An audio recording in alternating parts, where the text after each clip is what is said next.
പിന്നെ വേറെ ചിലരെന്ന് പറഞ്ഞാൽ അവര് തന്നെ സ്വന്തമായിട്ട് പല പല കാര്യങ്ങള് ബുദ്ധിമുട്ടുകൾ, കുടുംബത്തിന് ബുദ്ധിമുട്ടുണ്ടാകുന്ന പല പല കാര്യങ്ങൾ വരുത്തി വെക്കും. വരുത്തി വെച്ചിട്ട് അവർ ഉദ്ദേശിക്കുന്ന പോലെ കാര്യങ്ങളെ കൊണ്ടുചെന്നെത്തിക്കാൻ കഴിയാതെ വരും. അപ്പൊ സാമ്പത്തികമായ ബുദ്ധിമുട്ടുകൾ വരും, അല്ലാതുള്ള പ്രശ്നങ്ങൾ വരും, അങ്ങനെ പല പല കാര്യങ്ങൾ വരും. വന്നിട്ട് ഇതുമായിട്ടൊന്നും ബന്ധമില്ലാത്ത ഭാര്യ എടുത്ത് അങ്ങ് എല്ലാ കാര്യത്തിനും അങ്ങ് പ്രശ്നമാവും. ഭയങ്കരമായിട്ട് ദേഷ്യം. നീ എന്തോടി അങ്ങനെ ചെയ്ത, നീ അങ്ങനെ ചെയ്തോടി, എടി നിന്നെ കാരണമാടി, നിന്നെ കല്യാണം കഴിച്ചോണ്ട് മാത്രമാടി എനിക്ക് ഈ കുഴപ്പങ്ങൾ അത്രയും വന്നത്, നിന്നെ കല്യാണം കഴിച്ചില്ലായിരുന്നു എനിക്ക് ഒരു പ്രശ്നമില്ലായിരുന്നു എന്നൊക്കെ പറഞ്ഞ് ഭയങ്കരമായിട്ട് അലറി വിളിച്ച് സ്വബോധം നഷ്ടപ്പെട്ട പോലെ ഭ്രാന്തന്മാരെ പോലെ പറയുന്ന ഭർത്താക്കന്മാരുണ്ട്. നിന്നെ കല്യാണം കഴിച്ചോണ്ടാടി എനിക്ക് കുഴപ്പമില്ല. പക്ഷെ ആ ഭാര്യ ചിലപ്പോ 1000 പ്രാവശ്യം വിചാരിച്ചിട്ടുണ്ടായിരിക്കും ഇയാളെ കല്യാണം കഴിക്കേണ്ടിയിരുന്നില്ല എന്ന്.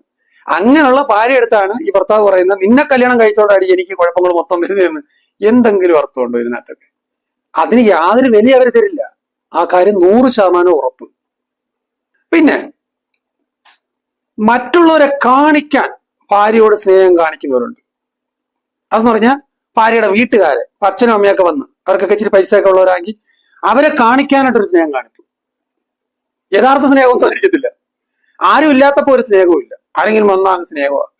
അത് ഭാര്യയോട് കാണിക്കാൻ പാടില്ല. ഭാര്യ എന്നുള്ള നിലയ്ക്ക് ജീവിതാവസാനം വരെ കൂടെ കൊണ്ട് നടക്കേണ്ടവൾ, ഒത്തൊരുമിച്ച് ജീവിക്കേണ്ടവൾ എന്നുള്ള അർത്ഥത്തിൽ അവളോട് ഈ അഭിനയം പാടില്ല.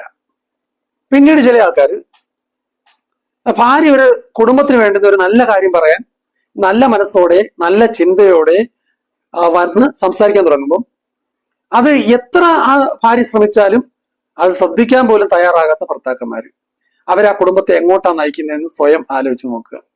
ഈ ഭാര്യ പറയാനുള്ള കാര്യങ്ങൾ അയലത്തെ ഭർത്താക്കന്മാരത്ത് പോയി പറയൂ. സ്വന്തം ഭർത്താവിൻ്റെ അടുത്ത് മാത്രമല്ലേ പറയാൻ പറ്റൂ. ഞാനൊരിക്കൽ വില്ലേജ് ഓഫീസിൽ ചോദിച്ച പോലെ, വില്ലേജ് ഓഫീസിൽ വന്ന് സഹായിക്കേണ്ട കാര്യങ്ങൾ എനിക്ക് പോലീസ് സ്റ്റേഷനിൽ ചെന്നാൽ സഹായിക്കാൻ പറ്റുമോ എന്ന് ഞാൻ ചോദിച്ച പോലെ, ഭാര്യയ്ക്ക് സ്വന്തം ഭർത്താവിനോടല്ലാതെ ഇത്തരം കാര്യങ്ങൾ അയലത്തെ ഭർത്താക്കന്മാരോട് പോയി പറയാൻ പറ്റുമോ? ആ കാര്യം നമ്മൾ മനസ്സിലാക്കണം.